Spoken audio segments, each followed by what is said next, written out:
Há pouco mais de 5 anos teve início o processo de impeachment da ex-presidente Dilma Rousseff. Foi o 5º processo de impeachment da nossa história. E passados 5 anos, quais são as consequências e quais são os legados desse ato? É o tema do nosso vídeo de hoje.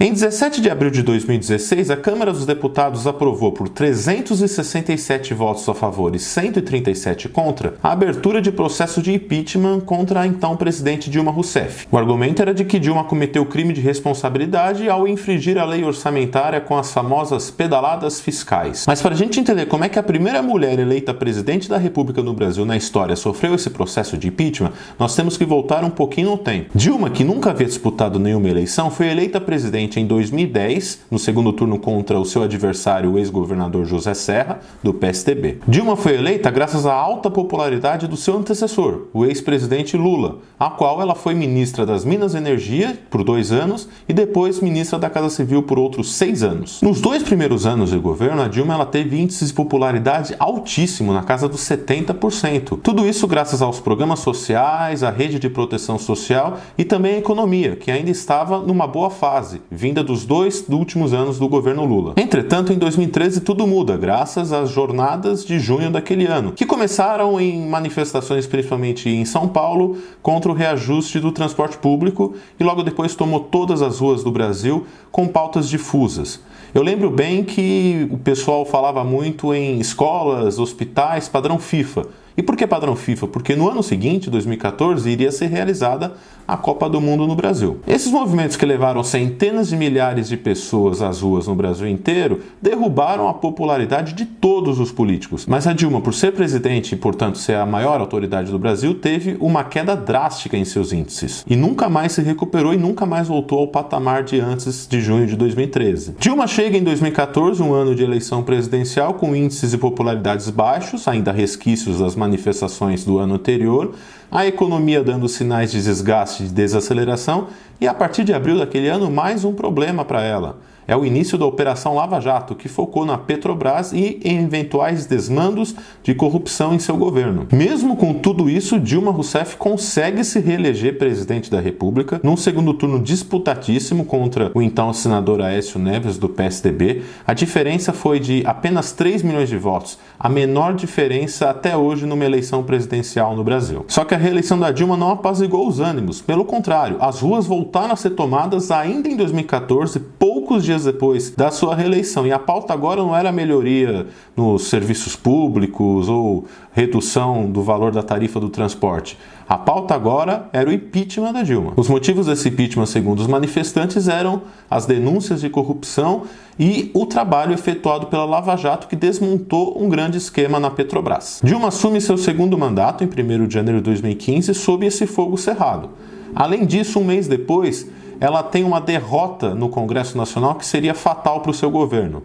Em fevereiro daquele ano, Eduardo Cunha se elege presidente da Câmara contra a vontade do Palácio do Planalto. Dilma e Cunha sempre tiveram antipatia pessoal e distanciamento político. O então parlamentar do PMDB do Rio de Janeiro, atento à voz das ruas, cujas manifestações não cessaram, pelo contrário, aumentaram, começou a pautar matérias que não interessavam ao governo federal, como diminuição de tributos, aumento de gastos, as chamadas pautas bombas. Dilma até tentou reagir, trocando a condução da economia e tentando um acordo, uma cooptação com alguns partidos. Inclusive esses mesmos do Centrão que hoje apoiam o presidente Bolsonaro. Mas não deu certo, e seus índices de popularidade baixavam cada vez mais, chegando a 8% de ótimo bom, um número extremamente baixo. Com os índices econômicos em baixa, desemprego em alta, sem apoio político e sem apoio parlamentar, a combinação estava dada. E em 2 de dezembro de 2015, Eduardo Cunha aceitou um dos pedidos de impeachment de Dilma Rousseff. Esse pedido que ele aceitou foi assinado por Janaína Pascoal, Miguel Reale Júnior e Hélio Bicudo. Hélio Bicudo, aliás, que era um militante histórico do PT, sendo inclusive vice-prefeito de Marta Suplicy, quando ela ainda estava no PT, de 2001 a 2004. Após todo o trâmite, com a instalação da comissão especial do impeachment, prazo para defesa, acusação, em 17 de abril de 2016, vai a plenário a votação da admissibilidade do processo de impeachment. Foi essa votação que está fazendo 5 anos. E você deve lembrar dela. Foi aquela votação que todas as emissoras de televisão transmitiram e teve deputado dedicando voto ao pai, à mãe, aos filhos, à família. e até a torturador. Aprovado o impeachment na Câmara, ele segue para o Senado, que num prazo rápido, menos de um mês, em dia 12 de maio, aprova também a admissibilidade do impeachment por 55 a 22. A partir desse momento, Dilma Rousseff é afastada do cargo de presidente e assume interinamente o vice-presidente Michel Temer. Após mais alguns meses de investigação, de trâmite, inclusive a própria Dilma Rousseff indo ao Senado se defender numa sessão que durou mais de 10 horas, no dia 31 de agosto, por 61 votos a 20, o Senado cassa o mandato de Dilma Rousseff em definitivo. Mais uma articulação feita pelo então presidente do Supremo, Ricardo Lewandowski, e o então presidente do Senado, Renan Calheiros, cassa o mandato de Dilma Rousseff, mas não lhe tira os direitos políticos. Ou seja, eles fatiaram a punição, o que gera questionamentos até hoje. Como a perda de direitos políticos precisava de 2/3 do Senado, que seriam 54 votos, esse número não foi alcançado. Então, por 42 que eram favoráveis à cassação dos direitos políticos a 36 contrários, Dilma manteve seus direitos políticos, ela não ficou inelegível. A lei do impeachment, a Lei 1079, ela foi promulgada em 1950 e desde então ela foi utilizada 5 vezes.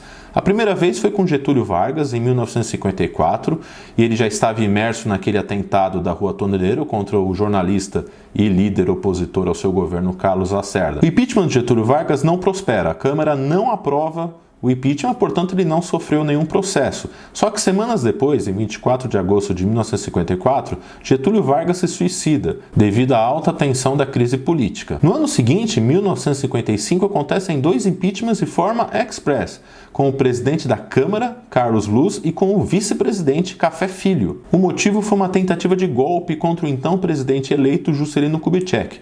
Juscelino tinha vencido as eleições de 55, tomaria posse em janeiro de 56, só que havia uma movimentação militar com a parcela da oposição para não deixar ele assumir. O 4º impeachment da história do Brasil é com o ex-presidente Fernando Collor de Mello em 1992. Collor era acusado de corrupção, que ficou bem investigado e bem detalhado durante a CPI do caso PC Farias. Entretanto, o que pouca gente lembra é que o Collor, momentos antes de iniciar a sessão do Senado que ia cassar o seu mandato, ele renunciou. Ele mandou um advogado dele ler a carta aos senadores antes do início da sessão.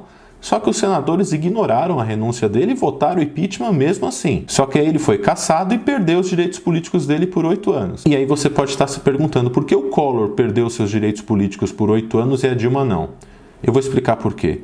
A Lei 1079, que é a lei do impeachment, conforme a gente já disse, ela precisa de uma regulamentação, que ainda não foi feita até hoje. Ela foi absorvida pela Constituição de 1988, entretanto não foi feita uma regulamentação. Então o que acontece? Toda vez que se inicia um processo de impeachment, o Supremo Tribunal Federal é consultado e ele dá o rito do impeachment. Agora eu vou falar um pouquinho das consequências geradas pelo impeachment da Dilma. Bom, a primeira delas é o governo Michel Temer. O governo Michel Temer é um governo muito diferente do da Dilma, tem pautas que o governo do PT, os governos do PT não fizeram, como por exemplo a reforma trabalhista e a PEC do teto de gastos, e é um governo mergulhado em corrupção. Tanto que o presidente Michel Temer teve 2 denúncias da Procuradoria-Geral da República por corrupção, pedindo seu afastamento. Esse pedido foi votado na Câmara dos Deputados e foi negado pelos deputados. Para o PT, claro, as consequências foram as piores possíveis. Em 2016, ano da queda da Dilma, tivemos eleições municipais e o partido teve um dos seus piores resultados da história. Além disso, a Lava Jato continuou apertando o cerco contra algumas lideranças petistas, entre elas o ex-presidente Lula, que acabou sendo preso em abril de 2018 e ficou 580 dias na sede da Polícia Federal em Curitiba. Apesar disso, o PT conseguiu disputar o segundo turno da eleição presidencial de 2018 com o ex-prefeito de São Paulo, Fernando Haddad. Ele foi para o segundo turno contra o atual presidente, Jair Bolsonaro, e perdeu a eleição com uma diferença de 10 pontos a favor do ex-capitão do Exército. Mas para mim, a principal consequência do impeachment da Dilma é que ele teve de vez o seu sentido desvirtuado no Brasil. Ele se tornou uma espécie de recall, coisa que não existe. Recall existe no parlamentarismo. Na prática, o impeachment no Brasil tem 2 lados. O lado jurídico, do crime de responsabilidade, e o lado político. Ou seja, se o governante cometeu um crime de responsabilidade, mas tem apoio popular e tem apoio parlamentar, dificilmente ele vai sofrer um processo de impeachment. Vários governantes cometeram crimes de responsabilidade durante seu mandato e não sofreram impeachment. O próprio motivo que levou à queda da Dilma, as pedaladas fiscais, foram cometidas por todos os seus antecessores. Todos todos os antecessores dela também emitiram decreto e infringiram a lei orçamentária. E eles não caíram, tirando o Collor, que sofreu impeachment por outro motivo. A grande questão do impeachment no Brasil ter essa prática diferente é que nenhum governante tem a certeza que vai cumprir seu mandato.